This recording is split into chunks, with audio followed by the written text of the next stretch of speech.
Mari kita hampiri Tuhan, kita akan berdoa sebentar. Tuhan, terima kasih, kami bersyukur untuk siang hari ini. Kau hadir di tengah kami. Terima kasih bahwa seminggu Engkau menyertai kami. Dan biarlah hari ini kami buka hati kami untuk mendengar Kau bicara bagi kami. Hamba-Mu terbatas oleh perkataan, hamba-Mu terbatas oleh waktu. Tapi aku selalu bersyukur bahwa Roh Kudus, Engkau tidak bisa dibatasi oleh apapun. Oleh karena itu kami buka hati kami untuk mengizinkan Kau bicara bagi kami. Ajar kami Roh Kudus, bahkan melebihi kemampuan pikiran kami untuk mengerti. Terima kasih Tuhan. Di dalam nama Yesus. Haleluya. Amin. Amin. Ya. Shalom semuanya, selamat siang. Oke, Grow, thank you, boleh kembali. Saudara, memasuki tahun 2026, saya memasuki tahun ini dengan suasana atau sikap hati yang berbeda ya. Biasanya memasuki tahun yang baru, saya tuh selalu semangat ya. Penuh resolusi, tahu apa yang mau Tuhan kerjakan. Tapi entah kenapa memasuki tahun 2026 ini, saya memasuki dengan suasana atau hal yang berbeda. Saya memasuki tahun 2026 itu kayaknya pundak ini penuh beban ya saudara. Rasanya berat gitu. Padahal kalau dipikir-pikir, ya nggak ada masalah yang lebih berat juga gitu ya. Semua orang tentu punya masalah. Tapi tidak ada masalah yang seperti menghimpit, yang membuat saya kayaknya nggak bisa berkutik gitu, enggak ada. Sampai satu hari ketika saya ingat saya minggu kedua gitu ya, kedua apa ketiga. Saya dalam perjalanan dari rumah saya ke gereja, ke tempat ini. Karena rumah saya di Cibubur ya, jadi cukup lama waktu, bisa sejam ke sini. Biasanya saya tuh dengerin firman saudara. Saya buka YouVersion, lalu saya buka Alkitab yang bisa saya dengar. Dan karena di awal tahun kan saya mulai lagi nih dari Kejadian. Di perjalanan itu kebetulan hari itu firmannya sedang berbicara tentang satu orang namanya Yusuf. Saya dengerin khotbah kan, saya dengerin tuh firman bagaimana Yusuf tuh kan di penjara. Yusuf itu saudara diperlakukan tidak adil. Sampai di satu titik firman itu sedang membaca saudara ayat yang tiba-tiba Firaun itu dapat mimpi. Dan di mimpi itu Yusuf dipanggil. Lalu Yusuf mengartikan mimpi Firaun. Dan Yusuf diangkat jadi orang nomor 2 di Mesir. Saudara tahu ceritanya? Dan ketika saya dengar itu, tiba-tiba ada seperti satu suara lembut di hati saya. Roh Kudus seperti ngomong gini.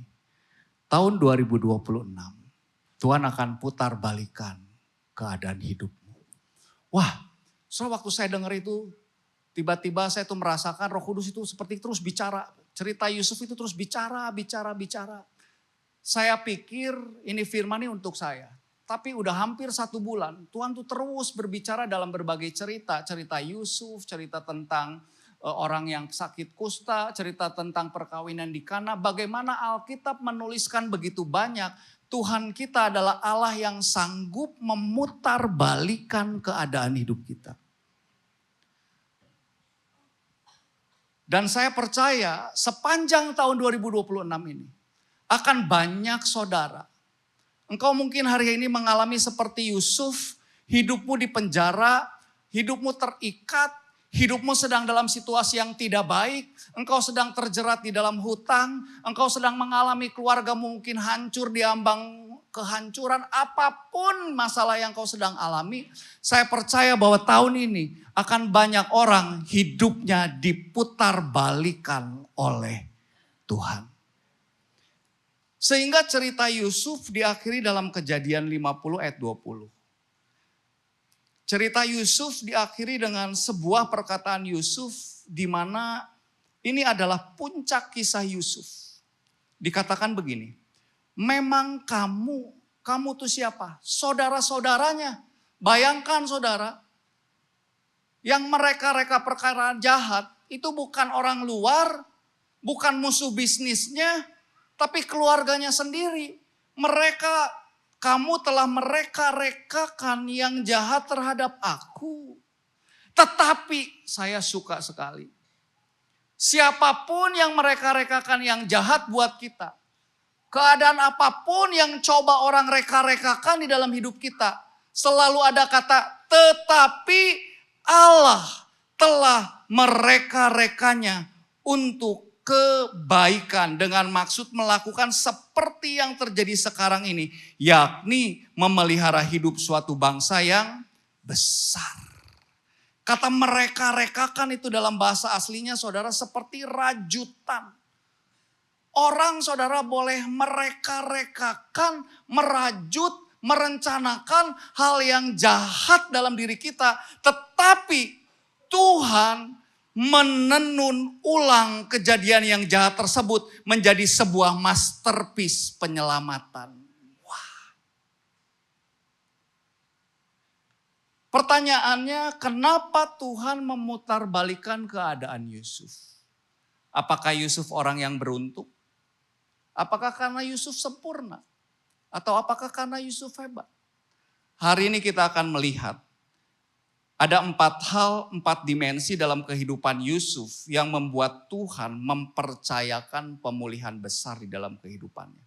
Dan saya kaget ternyata 4 hal ini adalah 4 hal yang akan kita pelajari, kita hidupi, kita sama-sama renungkan sepanjang tahun ini dari keluarga besar Grow Community Church.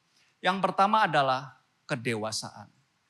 Saudara ingat sepanjang tahun ini kita akan berbicara 4 hal. Yang pertama adalah maturity. Kenapa Yusuf bisa diputar balikan keadaannya? Karena hal yang pertama, Yusuf memiliki kedewasaan rohani. Kedewasaan dalam konteks Alkitab bukan hanya sekedar bertambahnya usia. Tetapi kedewasaan adalah pergeseran pusat kehidupan dari egosentris diri sendiri menuju Elohim, Tuhan dan sesama. Amin. Kalau saudara pelajari Kejadian 37-41, saudara akan mendapati Yusuf itu nggak langsung dewasa. Betul saudara?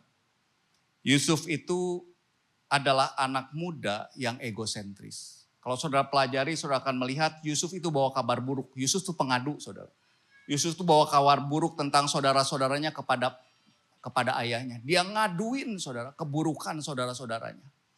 Yusuf juga saudara suka menceritakan mimpi tanpa hikmat. Dia cerita semua akan nyembah aku. Yusuf juga saudara menikmati posisi yang favorit saudara. Kalau tahu dia pakai jubah, dia mungkin sombong, dia merasa dirinya yang paling penting.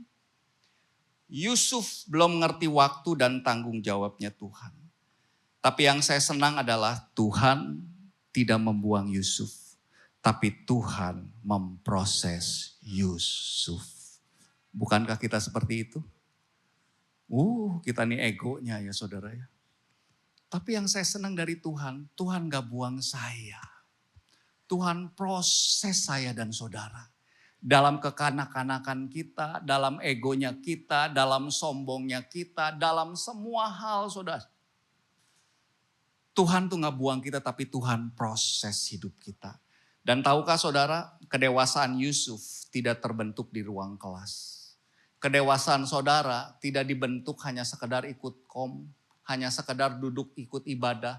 Tapi tahukah saudara, sekolah kedewasaan Yusuf itu adalah sumur dan perbudakan.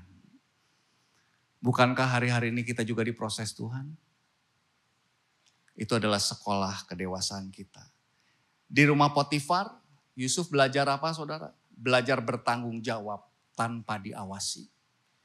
Kedewasaan sejati itu adalah teruji ketika nggak ada figur otoritas yang melihat. Saudara di kantor, kelihatan dewasa apa enggak itu kalau nggak ada figur otoritas yang lihat. Sama nggak yang dilakukan? Kalau belum, kita sedang belajar untuk jadi dewasa. Amin. Yusuf itu apa saudara? Di rumah Potifar Yusuf belajar setia tanpa dihargai, benar meskipun sendirian. Dan tahukah saudara bukti kedewasaan Yusuf itu apa? Saudara ingat ceritanya waktu Yusuf dia jauhi Tante Poti? Nah, tahu ya Tante Poti? Lalu Yusuf itu saudara dibuang ke penjara. Saudara bayangkan, Yusuf hidup benar, lalu dibuang ke penjara. Bukankah kita sering ngalami itu? Hidup benar justru diterpurukan orang. Hidup benar justru difitnah. Hidup benar justru apa? Kita mengalami kejatuhan saudara. Bukan jatuh dalam dosa, jatuh dalam bisnis mungkin. Jatuh di dalam pangkat. Tapi yang luar biasa tahukah? Waktu Yusuf di penjara, Yusuf tuh kan punya masalah yang besar. Tapi yang luar biasa begini, ketika Yusuf saudara baca nanti Kejadian 40 ayat 7. Ketika Yusuf tuh melihat juru minum dan juru roti bermuka muram. Yusuf gak cuek, Yusuf tuh bertanya begini, mengapa mukamu muram pada hari ini? Orang yang belum dewasa biasanya hanya fokus sama penderitaan diri. Tuhan, kenapa aku? Tuhan, aku sakit. Tuhan, aku udah hidup benar. Kok kenapa aku dizolimi? Orang yang belum dewasa, fokusnya apa? Diri. Tapi Yusuf adalah orang yang dewasa. Orang yang dewasa tetap bisa melayani Tuhan meskipun dirinya sedang terluka atau sakit. Yusuf bisa jaga hatinya gak pahit. Kedewasaan inilah yang membuat Yusuf siap dipromosikan oleh Tuhan. Amin. Bahkan kalau saudara baca Kejadian 41 ayat 39 dikatakan begini. Oleh karena Allah telah memberitahukan semuanya ini kepadamu, tidaklah ada orang yang demikian berakal budi, nafon bahasa aslinya, dan demikian bijaksana, cakham, seperti engkau. Nah saudara, kata kedewasaan mental itu ditulis dengan kata nafon.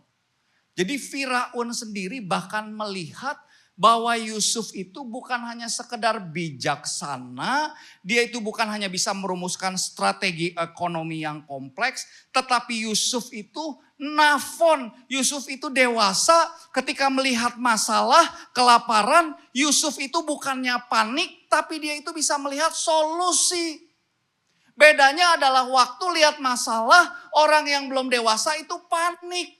Bedanya orang yang belum dewasa adalah ketika dia mengalami hal-hal yang tidak enak, dia panik, dia berontak, dia berusaha untuk lakukan berbagai cara untuk saudara dia bisa tetap tegak. Tetapi kalau orang yang sungguh-sungguh dewasa, dia tetap tenang.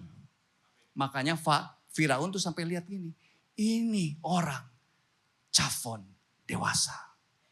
Tapi yang kedua, Yusuf itu bukan hanya sekedar dewasa, Yusuf itu hidupnya intim dengan Tuhan. Ini hal kedua yang akan kita pelajari di gereja kita sepanjang setahun ini. Intimasi. Saudara, dalam teologi kekristenan, keintiman itu sering disebut dengan namanya penyertaan Tuhan. Amin. Namun yang luar biasa begini, Yusuf ini unik. Karena kasus Yusuf ini, penyertaan Tuhan terjadi di tempat yang najis, Mesir. Dan penyertaan Tuhan terjadi di dalam kondisi yang paling terpuruk di penjara. Saudara, hari ini saya mau bicara kepada saudara semua. Apapun kondisimu. Kalau engkau hari ini ditempatkan di sebuah kantor yang begitu toksik, kantor yang begitu korupsi. Saudara hari ini ditempatkan di sebuah tempat, di mana tempat yang paling terpuruk. Dengar firman Tuhan. Tuhan pasti menyertai kita. Amin. Tuhan menyertai kita tidak dibatasi oleh tempat, tidak dibatasi oleh situasi. Dia beserta dengan kita. Dan ayat kunci untuk memahami keintiman Yusuf itu ditulis dalam Kejadian 39 ayat 2 atau 21 dikatakan begini. Tetapi Tuhan menyertai Yusuf. Nah saudara, kata Tuhan menyertai Yusuf itu ditulis dalam teks aslinya begini. Vayehi Adonai et Yosef. Nah, saya bukan ahli bahasanya saudara. Tapi harus saudara melihat gini. Kata yang ditulis gini, Vayehi Adonai. Nah, teks ini menggunakan tetragamaton. Jadi gini, itu nama perjanjian Allah. Jadi bukan ditulis begini, bukan Elohim, Allah yang besar, Allah yang berkuasa. Tetapi kalau ditulis dengan Adonai, ini menunjukkan bahwa Yusuf itu punya hubungan personal yang intim dengan Tuhan. Nah, itu bedanya. Yusuf bukan cuma tahu Tuhan yang perkasa, tapi dia Yusuf yang punya hubungan. Gitu. Sama kalau saudara panggil gini, Bapa. Nah, itu ada hubungan kedekatan, saudara. Bukan kayak ini. Allah yang hebat. Nah, itu beda kan ya, saudara. Kita honor Tuhan karena dia raja. Tapi kenapa ditulis dengan kata Adonai? Itu menunjukkan keintiman. Dan dikatakan nih, Adonai et Yosef. Kata et ini itu menyiratkan kedekatan yang menyatu. Artinya apa? Tuhan itu tidak mengawasi dari jauh, tapi Tuhan itu berjalan dengan Yusuf. Kondisi ini saudara disebut dengan nama defekut atau melekat pada Tuhan. Dan yang luar biasa saudara perhatikan begini. Yusuf itu berhasil mempertahankan defekut atau melekat pada Tuhan. Meskipun Yusuf terputus dari komunitas penyembah Tuhan yaitu keluarganya. Seringkali kan kita beda saudara ya. Kalau kita lagi rame-rame kayak begini kan waduh nyembah tuh asik ya. Tapi kalau sendirian saudara gak punya komunitas sesama anak Tuhan. Yang ada biasanya kita jadi benar apakah jadi belok? Belok. Tapi Yusuf tuh luar biasa. Meskipun dia sendirian, dia tetap bisa intim sama Tuhan. Keintiman tidak tergantung dari geografi atau ritual komunal. Tetapi melainkan berdasarkan kesadaran hati kita. Amin.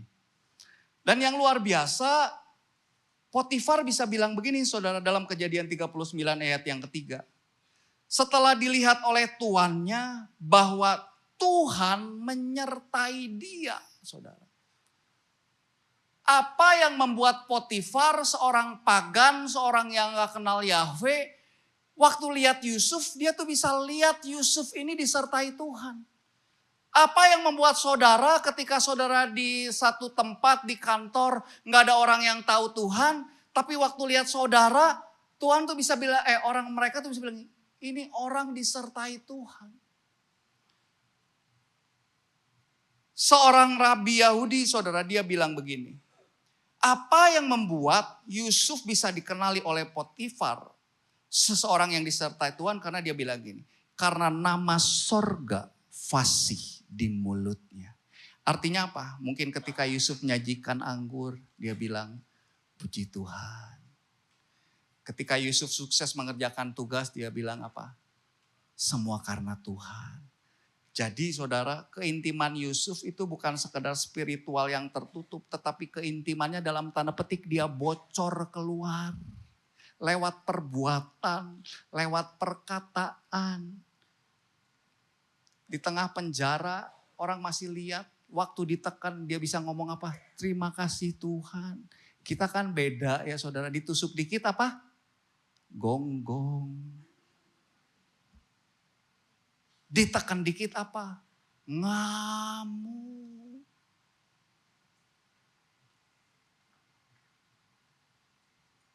Keintiman ini yang membuat Yusuf berani lari dari dosa perzinahan. Waktu Tante Poti menggoda, saudara dalam tradisi Yahudi dia bilang ini. Tante Poti itu menggoda tuh bukan sekali, saudara, sekali gagal enggak. Dikatakan nih, tiap hari berbulan-bulan Tante Poti itu ngegoda si Yusuf. Bahkan Tante Poti itu ganti baju dress 2 kali. Hanya untuk apa? Menggoda Yusuf. Jadi bayangkan begini saudara, si Ucup ini. Si Ucup saudara, maaf saya orang Sunda. Si Ucup ini saudara kira-kira kalau, itu kan dia budak, betul gak saudara? Itu kan Tante Poti penguasa.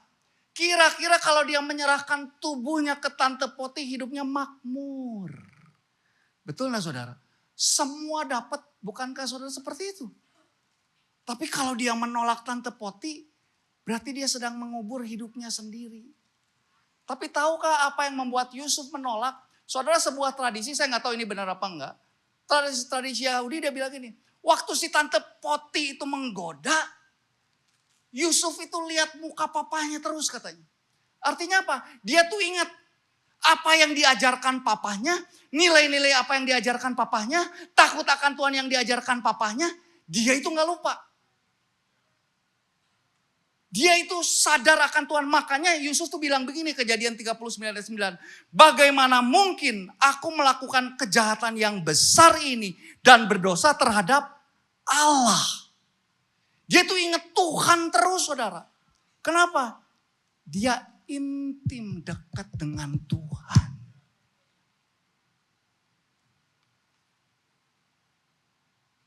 Keadaan di luar boleh buruk seperti di penjara. Tetapi hati mesti tetap penuh hadirat Tuhan. Amin, saudara. Dan yang luar biasa, izinkan hari ini saya saudara banyak ngomong sedikit ya. Paradok terbesar keintiman Yusuf adalah begini. Saudara perhatikan Alkitab ya. Tuhan itu gak pernah ngomong langsung sama Yusuf. Kalau sama Abraham, Ishak dan Yakub, Tuhan tuh berfirman. Dengar Abraham, Ishak, Yakub. Tuhan itu bicara sama Yusuf hanya lewat mimpi. Saudara cari di Alkitab.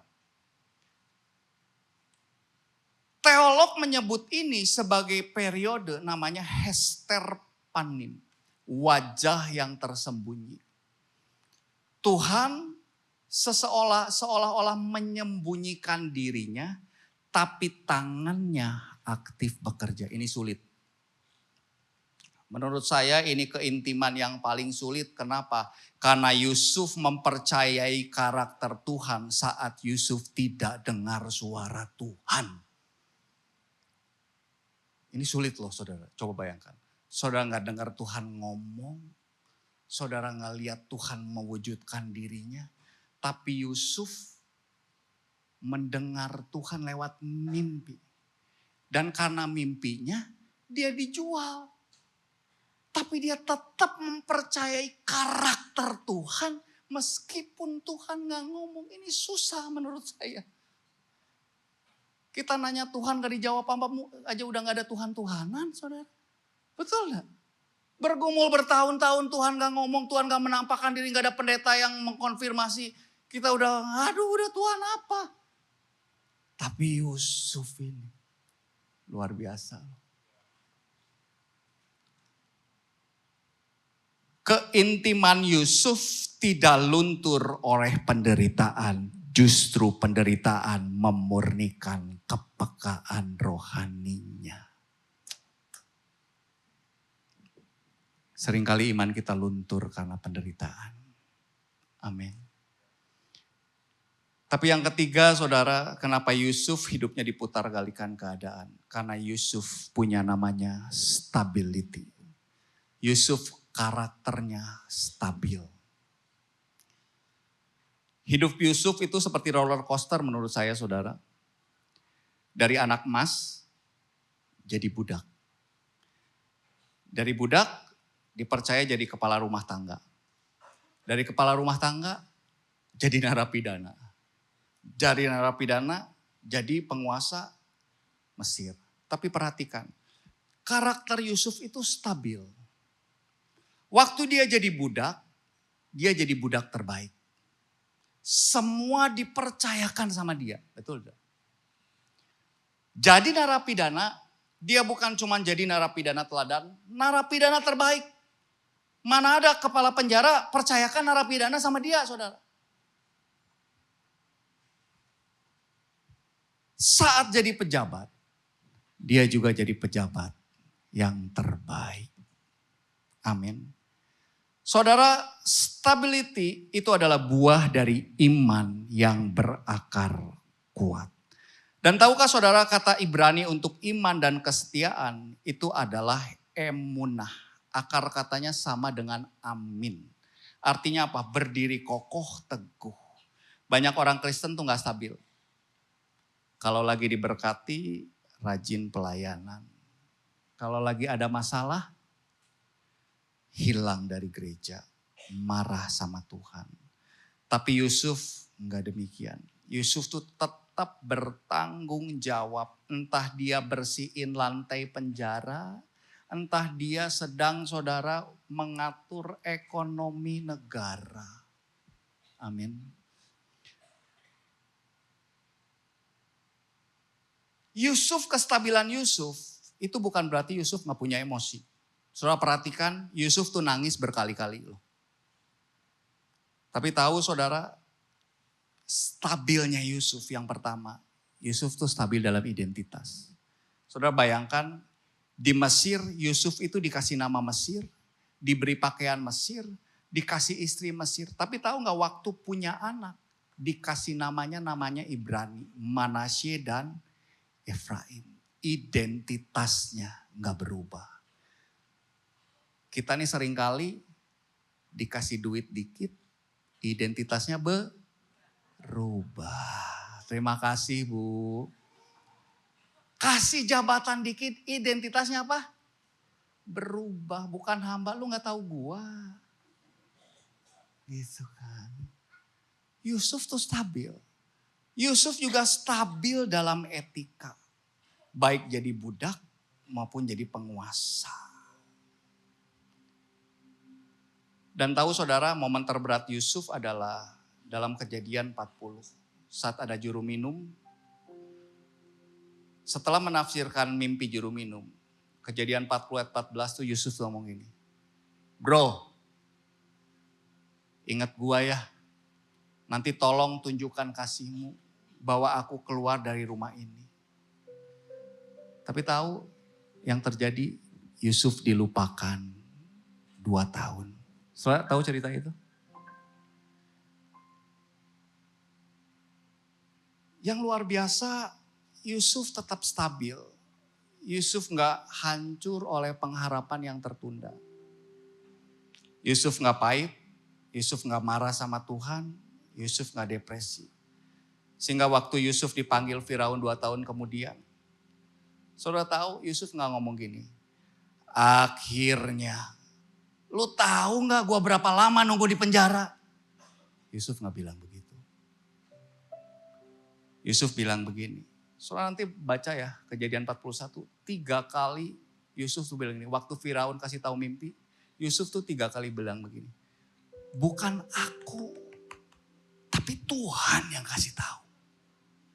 Bukan aku, tapi Tuhan. Bukan aku, tapi apa? Tuhan. Saudara tahu kenapa Yusuf itu stabil?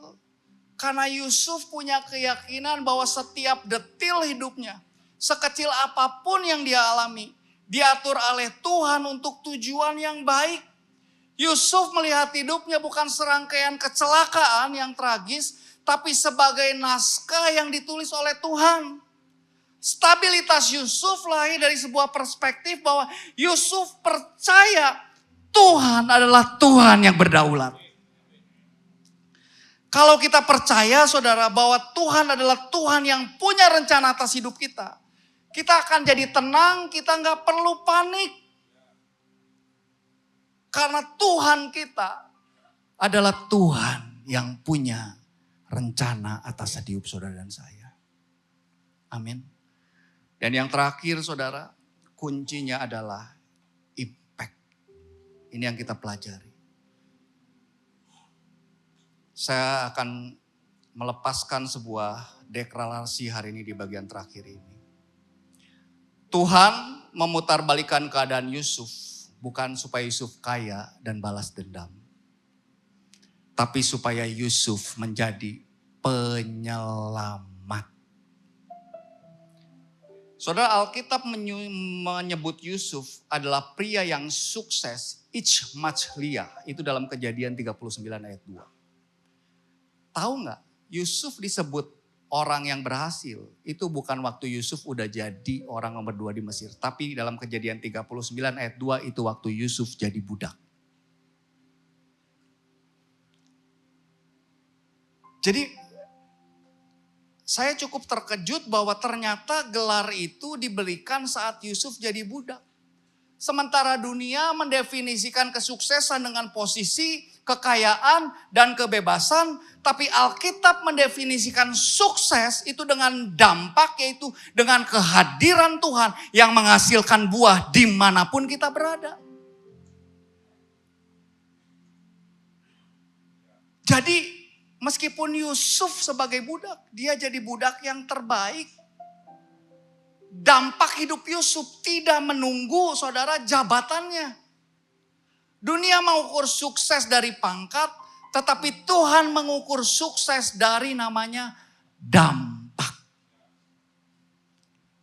Dan tahukah saudara, nama Yusuf dalam Kejadian 41 sampai 45 itu ditulis dengan kata Yusuf tuh namanya diganti menjadi gini, Jafnat Paneah. Tahukah saudara, nama Jafnat Paneah itu dalam bahasa Mesir kuno itu memiliki arti penyelamat dunia atau pemberi kehidupan. Saudara dengar, hari ini saya mau melepaskan sebuah firman buat hidup saudara. Tahun ini adalah tahun di mana Tuhan akan banyak putar balikan kehidupan saudara dan saya. Tapi tahukah saudara, Tuhan putar balikan kita bukan hanya supaya kita bebas dari hutang kita, bukan hanya supaya keuangan kita jadi merdeka, bukan hanya supaya ekonomimu jadi baik, supaya hubungan yang retak di keluarga dipulihkan, bukan itu. Tapi tahukah kalau Tuhan putar balikan hidup saudara dan saya, karena Tuhan mau menjadikan kita agen-agen penyelamat di mana kita berada. Tahun 2026 dengar saudara ini, tahun 2026 dunia bilang ini adalah tahun yang sulit, tahun goncangan betul. Saya saudara setuju itu. Tapi dengar, di tengah goncangan, di tengah masa yang sulit, Tuhan bangkitkan agen-agen penyelamat supaya ada perubahan di situ. Saudara ada agen-agen penyelamat di mana saudara ditempatkan di tempat kerjamu, engkau adalah agen penyelamat di situ. Di keluargamu yang hancur, kau adalah agen penyelamat di situ. Dan tujuan Yusuf diputar balikan keadaannya. Bahkan Firaun yang gak kenal Tuhan bilang ini agen penyelamat. Saudara bayangkan begini. Yusuf kan punya mimpi, dapat 2 mimpi. Ya. Karena mimpi itu, bulan saudara dan bintang nyembah tuh Yusuf. Karena mimpi itu, Yusuf kan masuk dijual tuh, dibuang jadi budak. Jadi budak hidup kudus. Ya. Masuk penjara. Di penjara dia dengar lagi 2 mimpi. Juru minum dan juru roti. Kalau hari itu Yusuf hatinya pahit. Waktu si juru minum bilang gini, mimpi. Dia bilang gini, bro please. Lu jangan ngomong mimpi-mimpi lagi deh. Lu tahu gak, gue hari ini jadi begini gara-gara apa? Mimpi. Udah please deh. Tapi Yusuf enggak. Waktu dia dengar mimpi, hatinya nggak pahit, hatinya nggak kecewa. Sehingga dia waktu dengar mimpi, dia tetap bisa dengar Tuhan mengartikan mimpi apa. Betul? Udah ngertiin mimpi, dilupakan lagi 2 tahun. Bayangkan saudara, waktu Firaun dia bilang gini, bro, dipanggil raja. Kenapa raja? Raja punya mimpi, aduh udah please. Gue udah trauma bro. Sekali hati gue masih bisa pulih sih. Yang kedua ini, aku udah nafsirkan mimpi. Dilupakan, wah. Seandainya Yusuf hatinya pahit. Saudara, mungkin ini cerita saya yang ada di Alkitab. Mungkin seluruh bangsa Israel punah.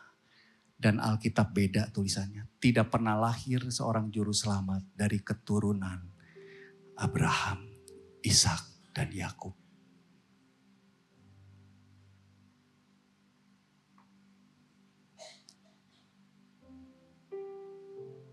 Tahukah saudara bahwa kalau hari ini Anda sedang ada di lubang, bangunlah kedewasaan dengan tidak mengeluh. Amin. Lubang bukan tempat untuk menghancurkanmu, tapi itu adalah mungkin tangga yang Tuhan izinkan untuk kamu naik ke puncak. Kalau engkau sedang digoda atau kesepian, carilah keintiman dengan menyadari hadirat Tuhan. Dan kalau hari ini engkau sedang menunggu janji Tuhan yang belum terwujud, pertahankan stabilitas iman kita. Dan dimanapun kau berada, kejarlah dampak dengan melayani orang lain. Karena itulah definisi sukses yang sejati di mata Tuhan. Amin.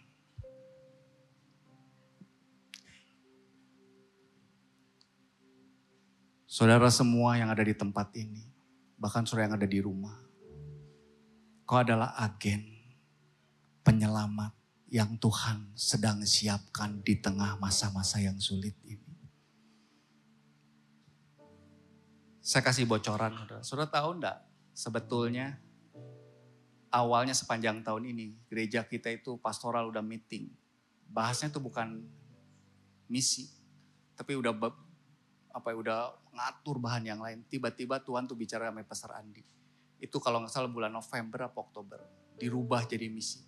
Saya baru ngerti ini bulan Januari. Di situ saya baru ngerti, pantesan sepanjang Tuhan ini, saudara, Tuhan tuh pengen kamu dewasa. Tuhan tuh pengen kamu intim. Tuhan tuh pengen kamu stabil. Tuhan tuh pengen kita menjadi impact. Karena apa? Di masa yang sulit, Tuhan sedang bangkitkan anak-anak Tuhan yang menjadi agen penyelamat. Dan itu saudara dan saya. Amin. Ya mari tundukkan kepala. Wow. Kami bersyukur Tuhan. Terima kasih untuk firman-Mu. Aku berdoa buat setiap anak-anak-Mu yang hadir pada siang hari ini. Jikalau hari-hari ini kami sedang mengalami seperti Yusuf, rasanya hidup kami di penjara, rasanya uang, rasanya hidup kami gagal. Biarlah kami belajar percaya seperti Yusuf, bahwa semua yang terjadi dalam hidup kami, itu di dalam kendali-Mu. Kau adalah Tuhan yang sanggup memutarbalikkan keadaan kami. Aku berdoa akan ada satu divine reversal, pembalikan ilahi dalam hidup kami. Supaya kami menjadi agen-agen penyelamat dimanapun Engkau tetapkan kami. Terima kasih Tuhan. Di dalam nama Yesus. Haleluya. Amin. Amin.